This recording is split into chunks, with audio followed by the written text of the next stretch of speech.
नमस्कार दर्शकों, मैं हूं भगवती प्रसाद पुरोहित एडवोकेट और आप देख रहे हैं यूट्यूब का कानूनी ज्ञान चैनल। दर्शकों, आज का जो विषय है बड़ा इंटरेस्टिंग विषय है और आज का विषय जो है वह एक हमारे दर्शक के द्वारा एक कमेंट की गई है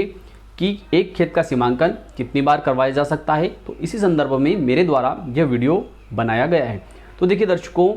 मध्य प्रदेश भू राज्य संहिता की धारा 129 में प्रावधान दिए गए हैं कि कोई भी भूमि स्वामी अपने खेत का सीमांकन करवाने के लिए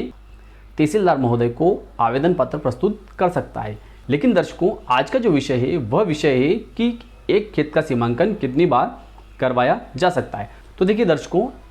इस बारे में मध्य प्रदेश भू राज्य संहिता में पृथक से कोई प्रावधान नहीं दिया गया है कि कोई भूमि स्वामी अपने खेत का सीमांकन कितनी बार करवा सकता है। लेकिन दर्शकों, एक न्याय दृष्टांत माननीय उच्च न्यायालय का है और उसमें बताया गया है कि सीमांकन कितनी बार करवाया जा सकता है या किस प्रकार से करवाया जा सकता है और उसकी क्या प्रक्रिया रहती है और वह किस स्थिति में सीमांकन हो सकता है। तो देखिए दर्शकों, सबसे पहले हम समझ लेते हैं कि सीमांकन किया क्यों जाता है। तो देखिए, सीमांकन की कार्रवाई जो रहती है वह कार्रवाई होती है कि यदि किसी भूमि स्वामी के खेत के सीमाओं को लेकर किसी व्यक्ति के द्वारा किसी प्रकार का विवाद किया जाता है, तो ऐसी स्थिति में या फिर किसी भूमि स्वामी के खेत पर किसी व्यक्ति के द्वारा कब्जा कर लिया जाता है, तो ऐसी स्थिति में या फिर किसी भूमि स्वामी की भूमि पर किसी पड़ोसी कृषक के द्वारा कब्जा कर लिया जाता है और यह कहा जाता है कि यह भूमि यहाँ तक मेरी है और यदि आप सीमांकन करवा लेते हो तो मैं इस भूमि को छोड़ दूंगा।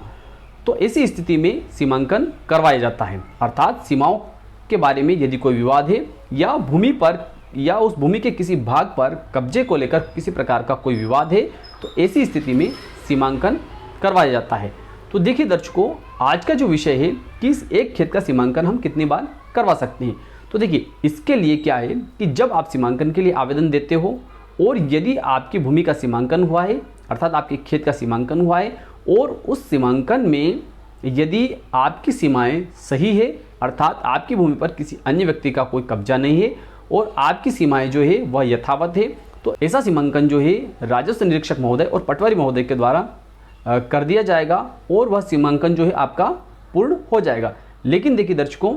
उस समय तक कोई विवाद नहीं होता है जब तक कि आप अपनी सीमाओं में काबिज रहते हैं। लेकिन यदि आपकी भूमि की सीमाओं को लेकर उस सीमांकन के पश्चात यदि किसी व्यक्ति के द्वारा इस प्रकार की आपत्ति की जाती है कि मेरी सीमाएं आपकी ओर निकलती है या आपकी भूमि पर उस सीमांकन जो आपने पहले करवाया उस सीमांकन के बाद आपकी भूमि पर कब्जा कर लिया जाता है या सीमाओं को लेकर कोई विवाद किया जाता है, तो ऐसी स्थिति में आप पुनः सीमांकन का आवेदन पत्र प्रस्तुत कर सकते हैं। क्योंकि दर्शकों, यहाँ आपको यह समझना जरूरी है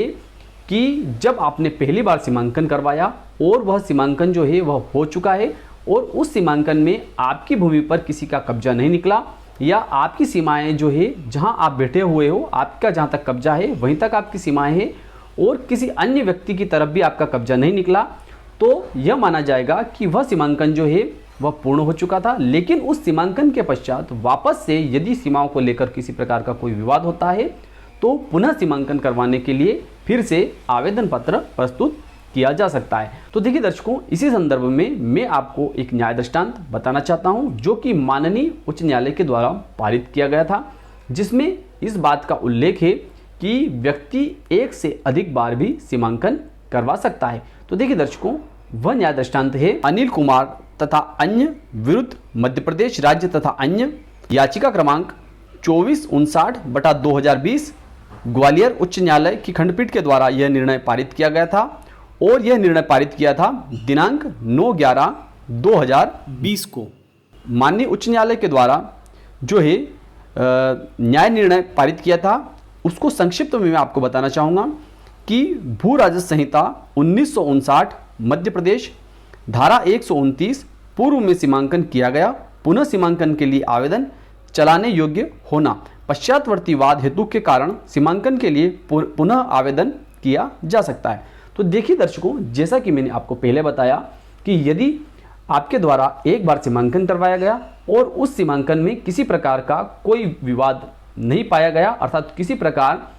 की सीमाओं को लेकर कोई विवाद नहीं है और यदि बाद में उस सीमांकन के बाद में यदि सीमाओं को लेकर किसी प्रकार का कोई विवाद उत्पन्न होता है तो भूमि स्वामी जो है वह पुनः सीमांकन के लिए आवेदन पत्र प्रस्तुत कर सकता है। तो विश्वास रखता हूं दर्शकों कि आज का वीडियो आपको अच्छा लगा होगा। आपको अच्छा लगा हो तो इस वीडियो को आप अधिक से अधिक लोगों तक शेयर कीजिए। आपने अभी तक हमारे चैनल को सब्सक्राइब नहीं किया तो चैनल को सब्सक्राइब कर दीजिए, बेल आइकन को प्रेस कर दीजिए और इस वीडियो को आप फटाफट लाइक कर दीजिए, क्योंकि इस चैनल के माध्यम से आपको मिलती है सरल और आसान भाषा में कानून की नई नई जानकारी। तो फिर मिलते हैं अगले वीडियो में नई कानूनी जानकारी के साथ। तब तक के लिए जय हिंद, जय भारत।